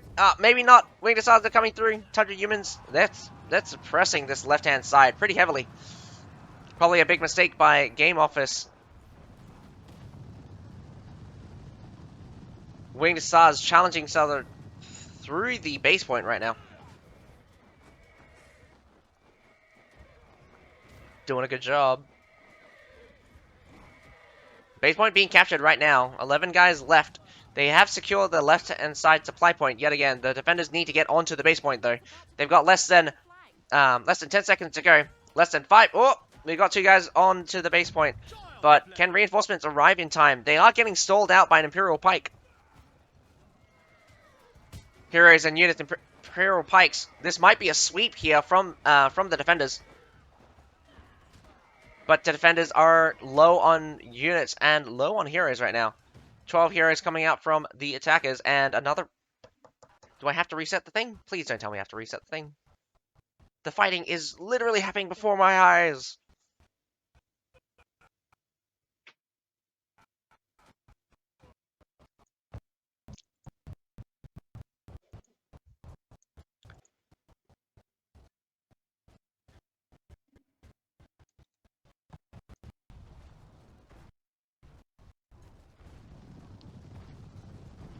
Winged Assaults charge right through.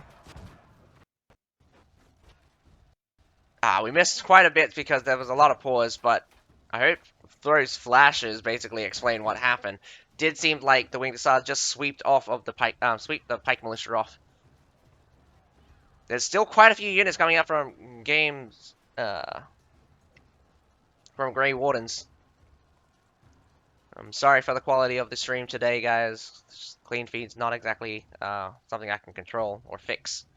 It's just something I have to work with.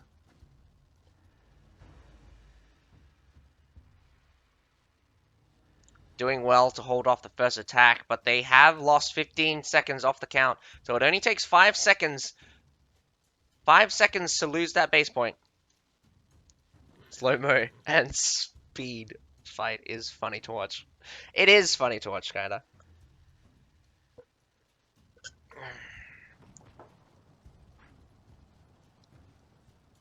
Grey Wardens still having access to Tundra humans are going to be a pain.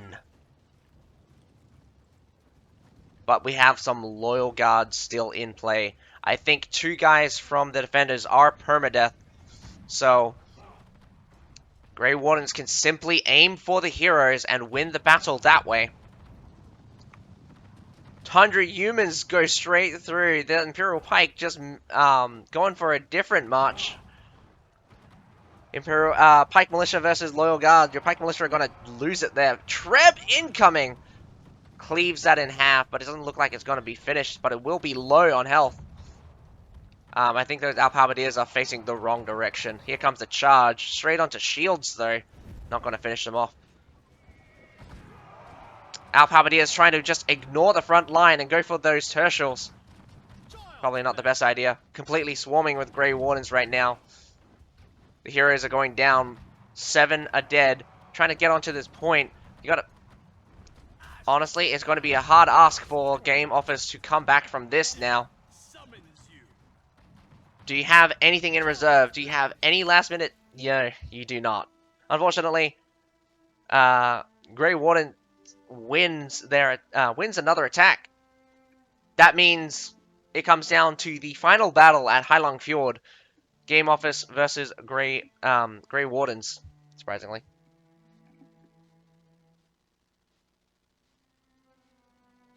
Wow, 80 as a short sword. What do you mean, Eisen? What do you mean, Eisen?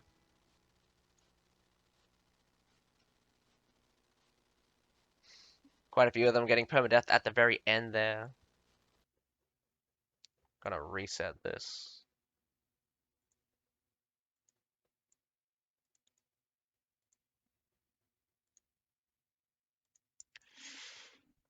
Ooh.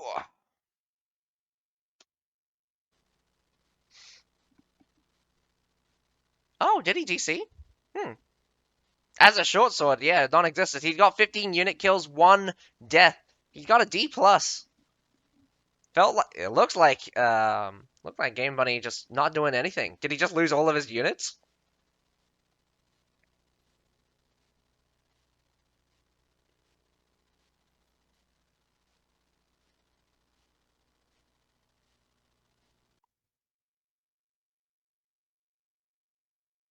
Hmm.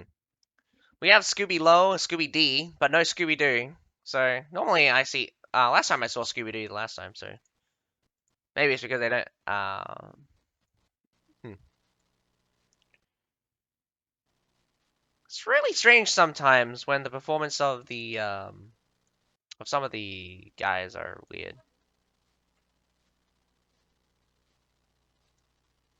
That was funny. I all right. That happened.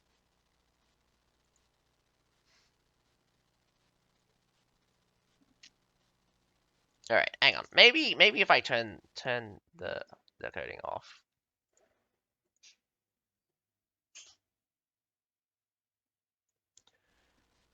Maybe. I mean, like only getting 15 kills and one death. No assists, by the way. You're a short sword as well, so just getting a D plus. I expect at least a C.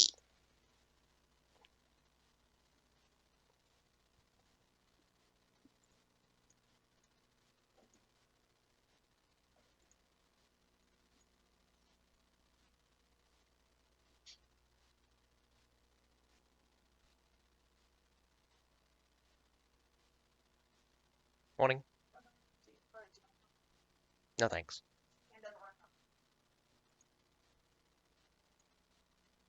The DFO is just a shopping center.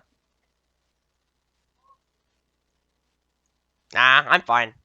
I'll stay home. Okay, thanks.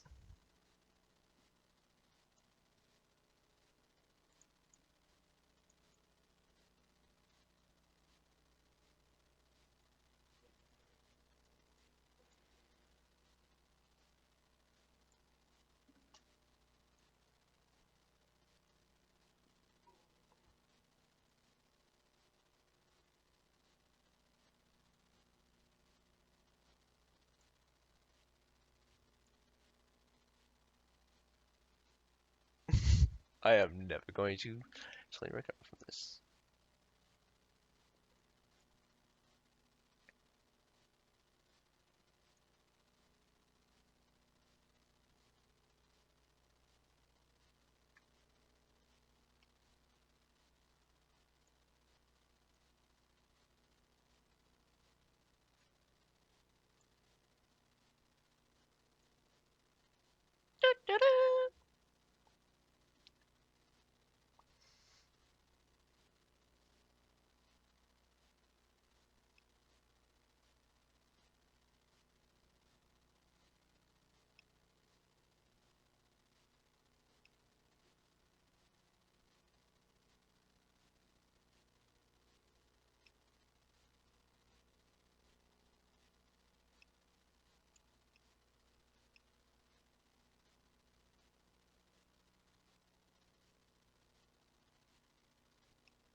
Ugh, I get some water.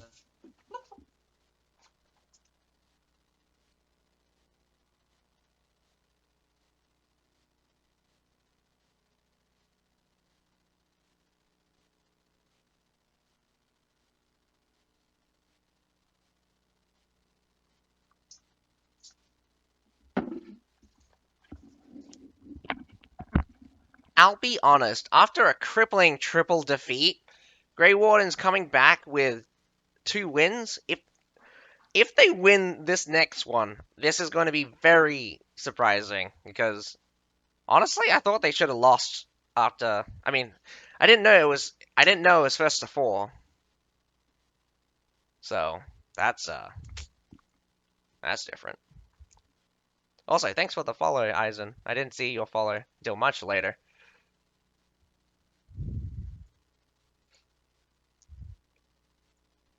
Yeah, guys, just before we enter the last and final one, I hope you guys can support my channel as well. You can support Fire's channel by following. It would be much appreciated. Especially if I get to 200, I might be able to get content creator. It would be great.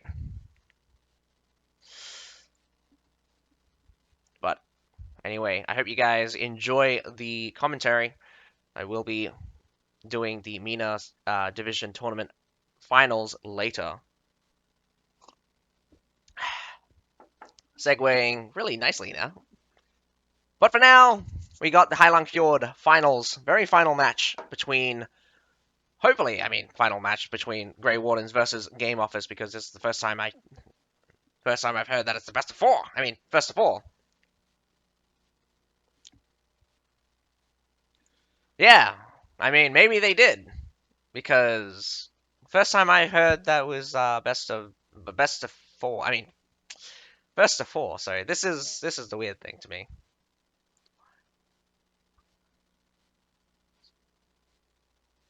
No, because okay. So how it works is that it's not a tiebreaker. Well, this it's not it's not officially a tiebreaker. It's just this is the last possible match that can be played. This happens because the winner has 1 point by default. So you'll never be able to get it. So you'll never get to an official tiebreaker. This is actually just the last of the set. Very strange, isn't it? So the finals this season doesn't have a tiebreaker. Even though there's a tiebreaker like put down, it'll never actually reach the field battle. Okay, so if Grey Warden starts with 1 point and you have a best of 7, there is no scenario where you get to this 7th match. Right now, this is technically the 6th match because Grey Warden has only won technically 2 points and GameOffice has won 3. So this is the 6th match. You can never get to a 7th match if Grey Wardens or if one of the teams start with 1 point by default.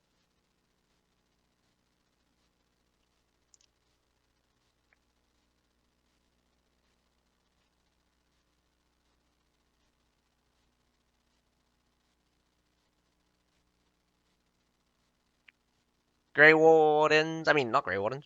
GameOffice going super heavy on the A side, sending one guy over to the B side yet again.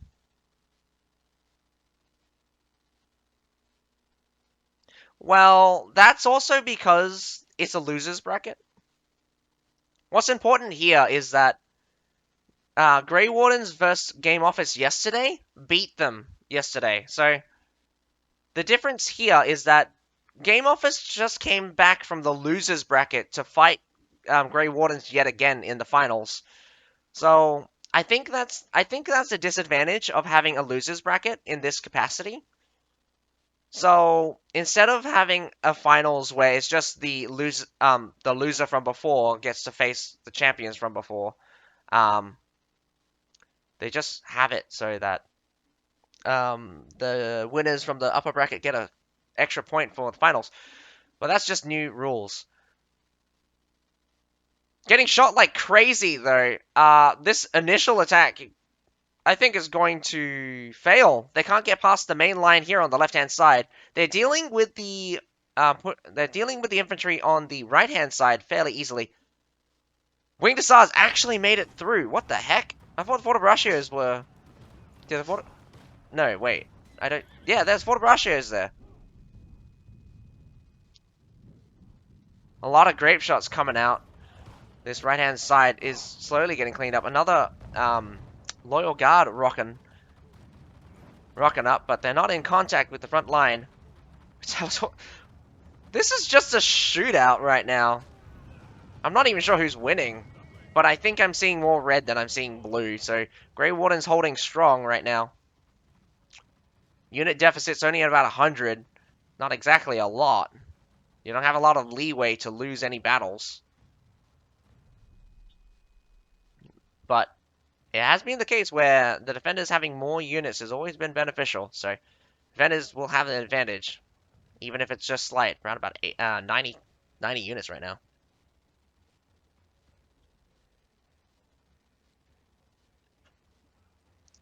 Okay, no. If GameOffice wins, they win. If Grey Wardens win, they win. There's no possible way to reach a tiebreaker because there's no situation where there can be a tie. Well, sorry. It's a tie right now, but this is only the sixth match. So there's no need for a tiebreaker. Because the last match will be the last match. Whoever wins the last match will win.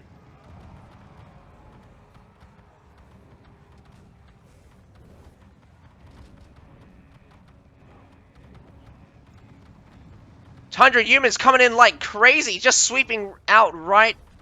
But it just there's Fortibraccios moving up, not attacking though. They're gonna lose a lot of units here.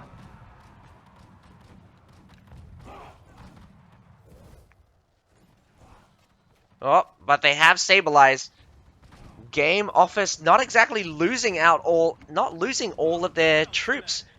100 humans straight into the sharp pointy ends of Fortibraccios.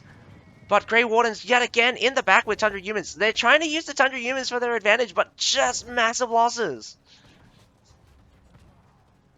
Grey Wardens have lost their advantage in units, and I think with the number of Tundra humans that died, that's going to be a massive. Again, unfortunately, GameOffice going towards the B point. I don't understand why why they like the B point so much. Right here, if GameOffice had troops, this would be a hard task to take. You would have security because like you can't treb the close side of the supply point. If you're next to the backside or on this cliff here, you can be trebbed. But why not stay and fight? Stay and fight on the supply point. The GameOffice doesn't have the supply point. You have the supply point, so they need to stand on top of it. You're coming in now, but you're getting trebbed as you come in. That was bad. That was bad, bad, bad, bad. Massive treb here. Losing out so many units. But this is the difficult thing. The supply point. They're throwing units here. Here comes a. I think only one treb will land. Will land directly. The rest of them will hit something else. Now they have the supply point again, and they're healing up. That treb hit hard, but I don't think GameOffice has very many units left. And you can just stand on this supply point. Just keep fighting the units. Keeps exchanging the front line. Fortibraccios really need to start attacking. Just stab, stab, stab.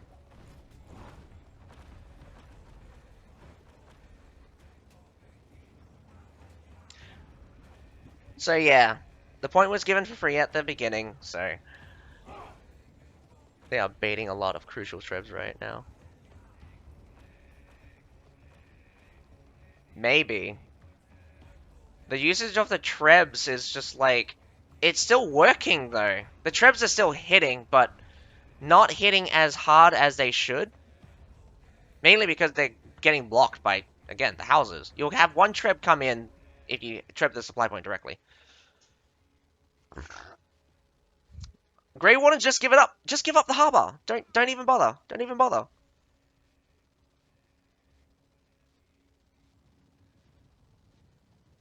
You're gonna lose these winged hussars, and to what? Just village watchmen. Get them out.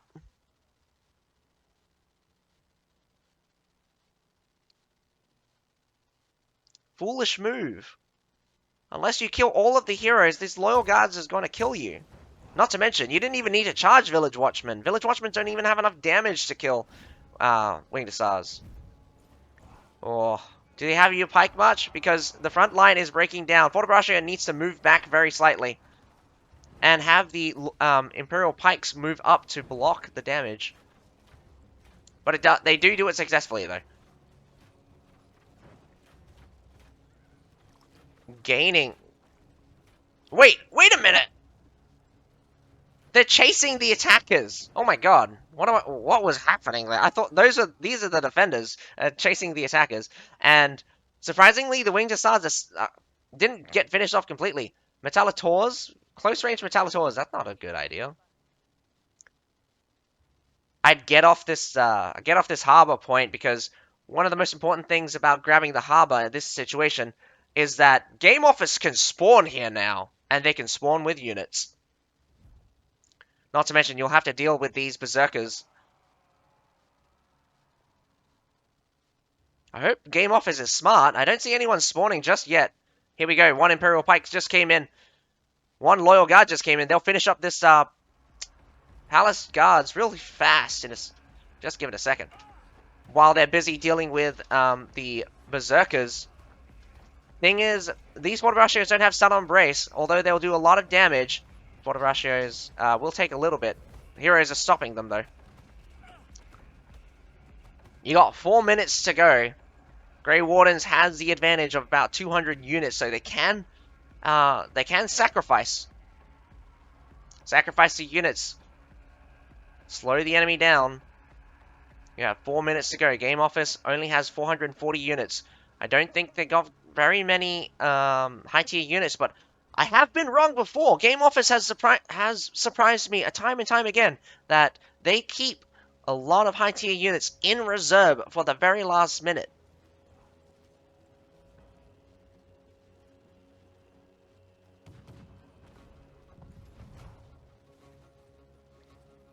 C is very exposed. The only problem with C is that you can't use cavalry to your advantage. You have to fight infantry directly. So if you're bad at an infantry fight, you'll just lose. You'll not get C, or you'll lose C instantly.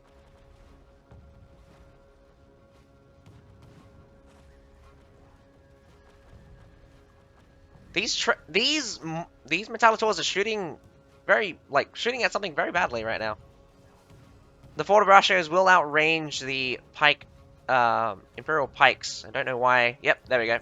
Forte moved up, killing the other Forte. Grey Wardens are here on an angle, but no support here from the front line. Just this Forte is by itself. Where's the rest of the team? You should sandwich these guys right now.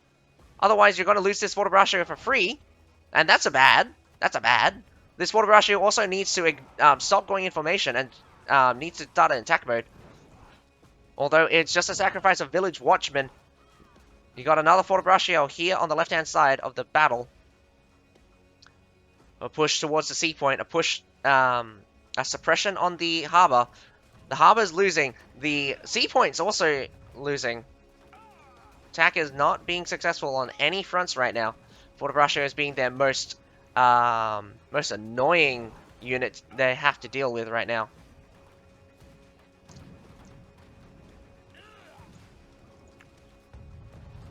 This would be a good time for some Trebs. Treb that section, rush up, and just slaughter your way through. But you have to deal with Palace Guards and some prefectures.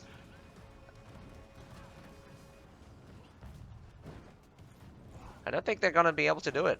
They've got no more units left. They've got Palace Guards here, but continuous suppression here on the harbor section. You need to move up your troops. This will be your last and final effort. Otherwise, you're just going to...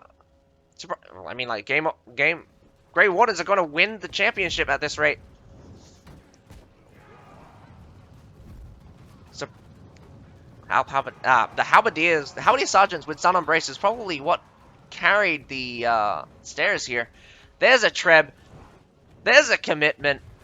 But it's too little too late. I don't think we're going to turn the tide at this last second. I mean, there's still 15 defenders left. You're down to 9 attackers. And not to mention, you're getting hit by your own mortars just now. GameOffice looking pretty weak right now. Very unfortunate. Some BMing right now. Some KKKKKKK.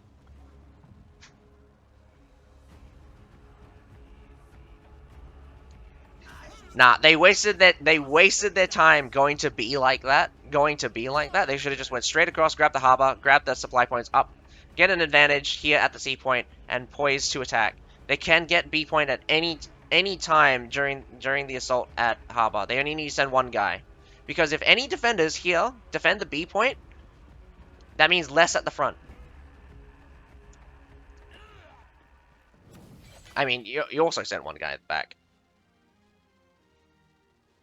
Oh, I didn't expect this to happen, honestly. I did not expect this to happen.